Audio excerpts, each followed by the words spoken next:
Hi, it's me, Tim Dodd, the Everyday Astronaut. I think it's safe to do this now because we are socially distant. We are far away from everyone. We're following safety protocols.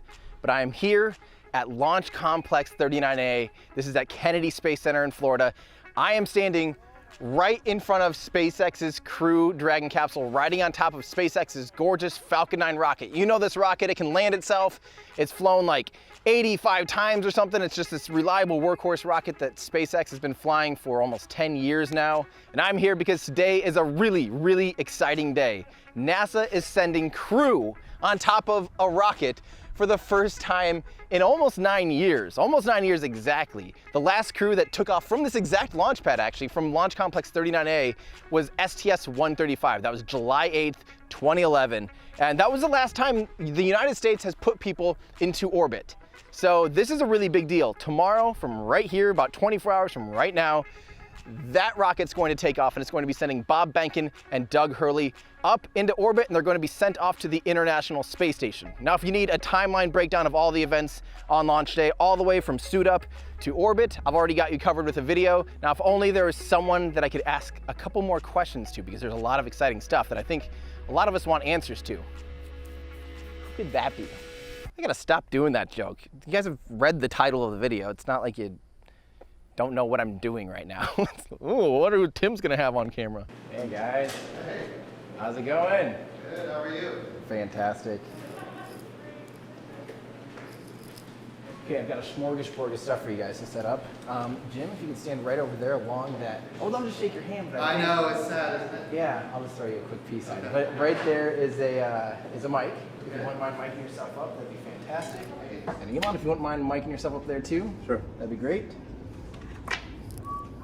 And we're rolling on that, rolling here. Hi guys, congratulations. We are basically 24 hours away from seeing humans return to space from US soil, American rockets, American soil. You've heard that before. Yeah, we've heard it, and That's I think good. we're ready. So Cool. I think the biggest thing I want to, well, first off, congratulations to a big 2020 for you so far. You've had a kid. Oh yeah. You've had you have a rocket out there on the pad waiting to have astronauts go to space for the first time. And you're working on Starship simultaneously. You're still doing everything with Tesla. You're a very busy person. But I wanted to set a record straight off the bat. I want people to hear from both of you the beautiful partnership of NASA and SpaceX and how far back it goes, and that it's not NASA versus SpaceX. Oh, that's right. Absolutely. Yeah, Elon, if you wouldn't mind, just tell us the history of how SpaceX and NASA started working together in the first place. Sure. Well, I mean, this actually could be quite a long story, but basically the whole reason I started SpaceX was actually to try to increase NASA's budget. Or at least the way I got interested in space was I was trying to figure out why we had not gone to Mars. And then I thought, well, maybe we need to reignite public excitement in Mars. So I initially started off with the idea of doing this like philanthropic mission to send a small greenhouse to Mars, to get the public excited about sending life to Mars. Yeah. And if it got the public excited, then they would tell their representatives in Congress to increase NASA's budget. That was the goal. But I was no actual. It was meant to be a philanthropic thing. Yeah. And then I tried to buy some ICBMs in Russia to do this, and ultimately came to the conclusion that that there's actually plenty of will to go beyond Earth, but there needs to be a way. Like essentially, NASA needs to have more affordable rockets. That we need to increase the pace of innovation in space. And so if we can give NASA another horse in the stable that is moving faster and costs less and is more innovative, then that would be a way to accelerate progress in space. So I love NASA and always have and always will. Yeah. And Jim, you weren't with NASA at the beginning of the COTS program and stuff like that, or even the commercial resupply, but you've been around for a while to see the kind of the cherry get on the top here with the Crew program actually coming together. So tell us about like what you've seen so far and how you've seen the commercial partners really step up to the plate. Yeah, so SpaceX brings a very unique capability to the mix that NASA has been lacking, quite frankly. SpaceX is really good at flying and testing, even being willing to fail and then fix and then fly, test, fail, fix. And they can reiterate that over and over again very, very fast. And we've seen that with Starship now. The willingness to fail is something that NASA has lacked for a very long time. but it's what enables SpaceX to move so fast, to rapidly iterate and improve. NASA has this history of qualifying every component, and then every subcomponent, and then every piece of every rocket is fully qualified, and everything has to go perfect on every launch. And that slows us down. And SpaceX has been a great partner. Make no mistake, they have pushed NASA, but I hope NASA has also come along and pushed them in a way that is unique as well. So this partnership has been fantastic, and you're seeing the fruits of it. We'll see it tomorrow for sure. Yeah, there's no question that NASA, that SpaceX would not be where it is today without NASA. As the saying goes, we're only here because we stand upon the shoulders of giants. Yeah, and then you're wearing stilts on top of that, I feel. Yeah. It's a high bar. Sure. I mean, we're inside the actual firing room here. This is where and you guys flipped it the right way, so everyone's looking out the window. that's like the biggest change. We modernized some of the decor, but most importantly, we flipped the screen so everyone can look at that way. Yeah. But this glass that's been here since the '60s. You can see it in the like the Apollo, movie, like the documentaries and stuff. Mm-hmm. It's the same glass, same angle. It's been here since the '60s. Actually, it was kind of modern looking. It's gorgeous. This glass has seen a lot of history. Yeah, I mean, what an awesome view. Seriously, it's incredible. Like, wow. So that's got to just be the biggest honor for SpaceX leased that pad in 2014. That was the first mission, was CRS-3 for me. Yeah. And Gwen was out here to lease the pad. Yeah. And I remember it being a big deal. 39A. It's like Times Square. Launch. Yes. It's like opening a play on Times Square. This is the best location. Yes. Best launch pad in the world. Definitely. By far. I mean, and obviously for those listening, this is where the people going to the moon, every single one of them walked up. Went up that tower, well, a slightly different tower, but out there on that pad, went to the moon. Like 80-something space shuttle missions took off from 39A. It's a great honor that SpaceX is allowed to use that pad. There's a lot of history there, and we're still writing the history. The history is going to be written tomorow yet again. Yeah. So tell me a little bit. I'm trying to. Yeah. No, you're in the super most awkward position. This is going to be the most YouTube interview ever, but we're rolling with it. Yeah. So, but one of the fun things for me is watching the cargo go into the crew vessel. All of a sudden we had Dragon 1.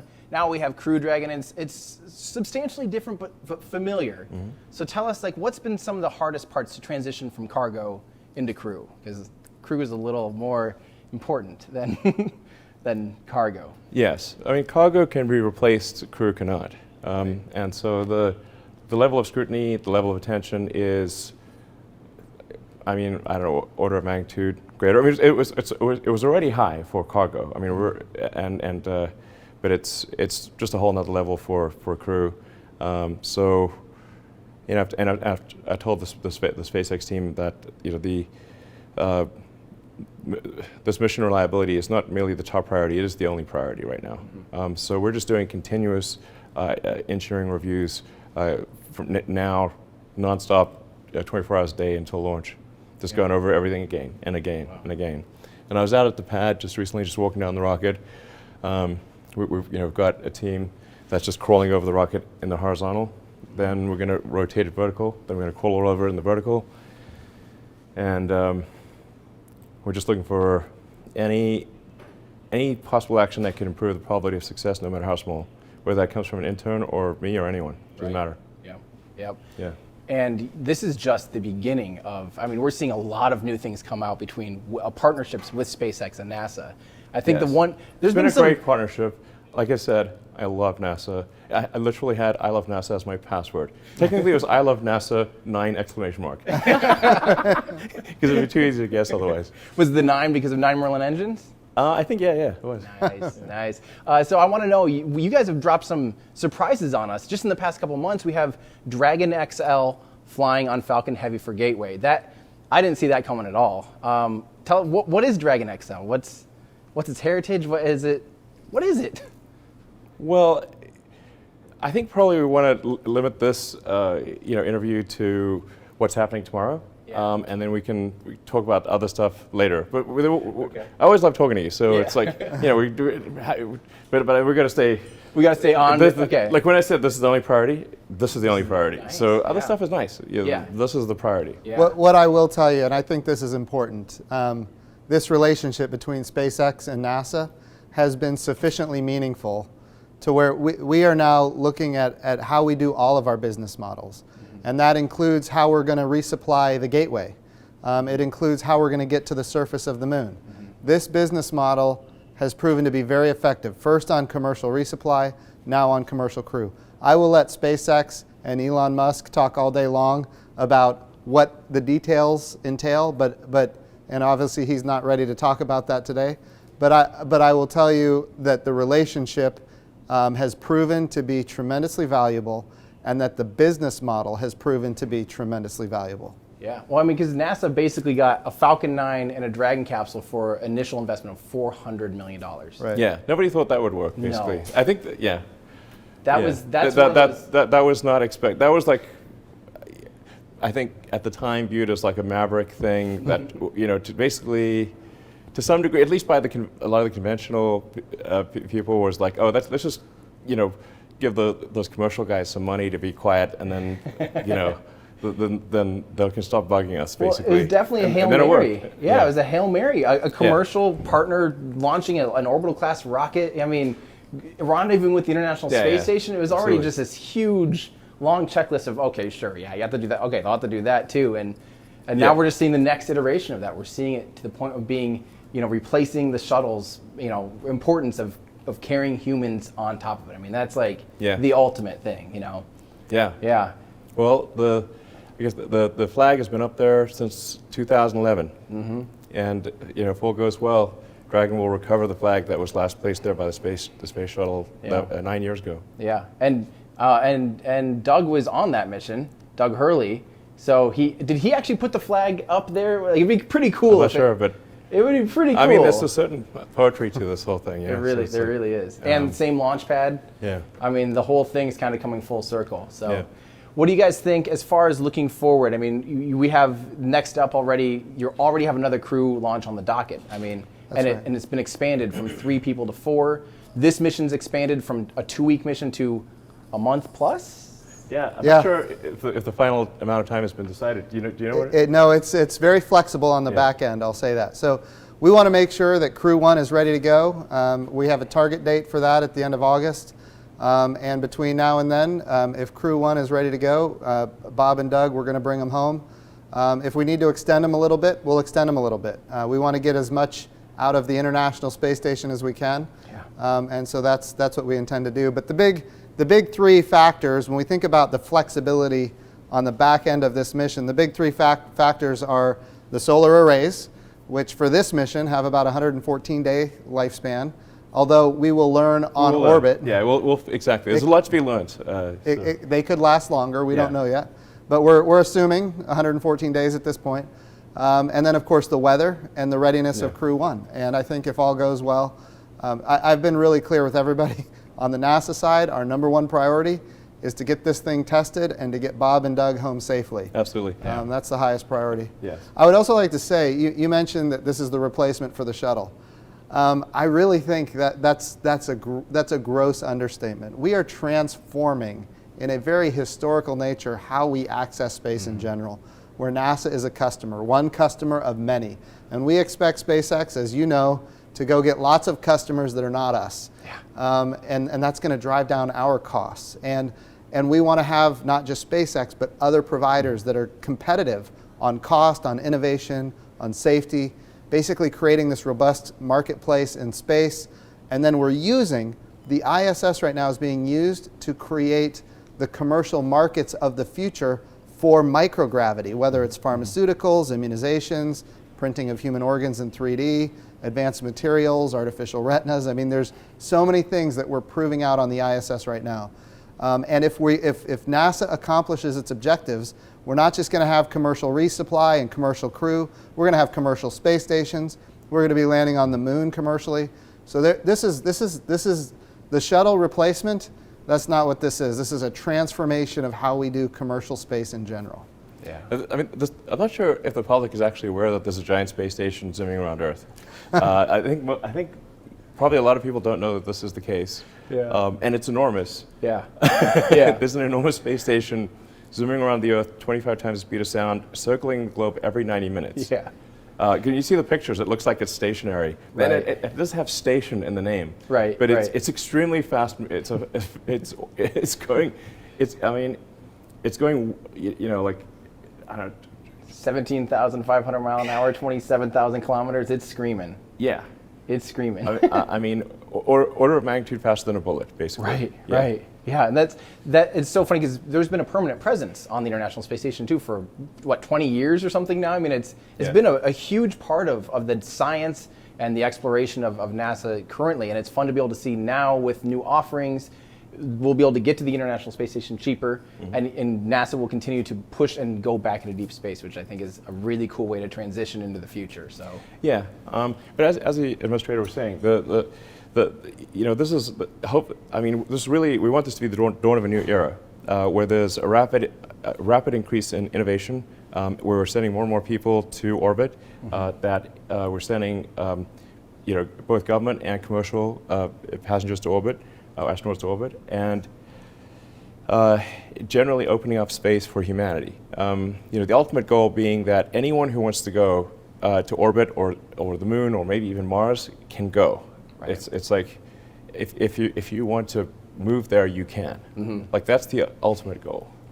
But then how does that handoff kind of look? Because if commercialization opens up and NASA's kind of the current gatekeeper, so to speak, a little bit, how does that transition is going to kind of be a little bit of a gray area for a little bit. Like if Tom Cruise going to the International Space Station, like who has the authority to say what goes on and all that stuff currently when commercial partners are the ones selling the ride? Well, yeah. NASA, obviously. Yeah, right. Remember, for now, right? And look, NASA, we have a job. Exploration, discovery, science, inspiration, that's our job. But there's a whole nother element of space, which is development. And that's what commercial industry does. Commercial industry does development. So when we think about, when people came to the New World and then they expanded west, right? They expanded west with a purpose. They were seeking commerce. The railroad got put into place for a purpose. It was put there for commercial reasons.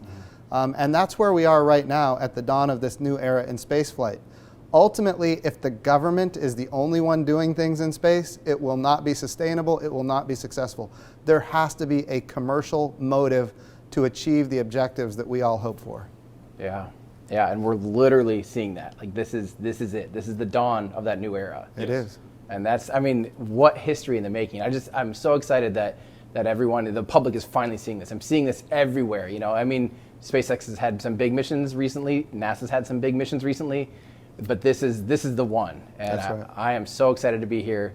It's unfortunate a lot of the press and public aren't able to have considering the circumstances. But it's so cool that we live in an era where we can bring this to everyone, and everyone can get excited and have something forward to look, something to look forward to instead of the current state of the world. So yeah, I really hope this is something that everyone, no matter what their political leanings are, or however they feel, can be excited. They can look at this and be excited about the future. Yeah, that's exactly right. Like this is a bright, shiny moment in a very difficult time, and we've had these in the past. And this is what NASA has been historically, a signal of hope in a time of troubled circumstances. And of course, we think back to the 1960s. We think about Vietnam. We think about the protests. We think about the civil rights abuses. We think about the civil rights protests, the country in turmoil. And yet, in 1968, we sent astronauts around the moon. In 1969, we landed on the moon. That was probably one of the most difficult times in American history, and yet we still achieved these magnificent things. And here we are in the midst of the coronavirus pandemic, and we can still do magnificent things. And that's what tomorrow represents. Yeah, that's awesome. Well, thank you guys for taking some time with me. Best of luck tomorrow. Yeah, thank you. We're all going to be tuning in. I'm telling you, the public is extremely excited. So great. Thank you guys for everything. I'm going to have to just throw you guys a peace sign and say thank you. But all right. Yeah. All right. Thanks, guys. Thank you. Yeah, Appreciate you. Let me apologize. If you saw this in my ear, it's not because I have a producer. I just had my friend Trevor Malman helping me shoot this. And that's it. That was it. There's CBS and CNN with all their big fancy cameras and stuff. And then there's just me. And I only brought 2 microphones because I didn't know Jim Bridenstine was going to join us, which was a huge surprise. So it ended up being I'll give them the good mic. So if my audio sucks, I apologize. You're hearing iPhone headphones to the rescue. So I guess that's the joy of being a YouTuber. Well, that exceeded quite literally every expectation I've ever had in life. I was just right there in firing room number 4, which is literally where they commanded the Apollo missions and told the rocket that took humans to go to the moon to launch. Right there, I was there. What just happened? You should watch the Apollo 11 film, the CNN Films documentary on Apollo 11 that just came out last year for the 50th anniversary. You get to see a lot of shots from that particular room. It was stuffed to the brim with computers and it was facing the wrong way where people were not looking out the window. And it's just being in there right now, I'm like totally beside myself. Wow, what an awesome day. And tomorrow is going to be even cooler.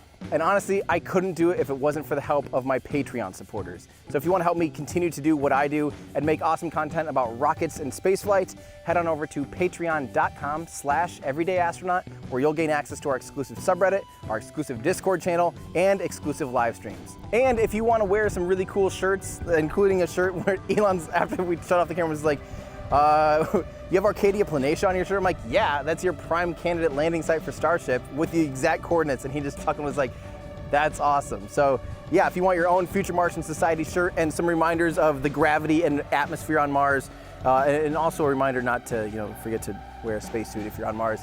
Or if you want any other cool shirt like the Full Flow Staged Combustion Cycle shirt or Pointy End Up, Flaming End Down, we got lots of cool nerdy space stuff for you at everydayastronaut.com/shop. Thanks everybody, that's gonna do it for me. I'm Tim Dodd, the Everyday Astronaut, bringing space down to Earth for everyday people.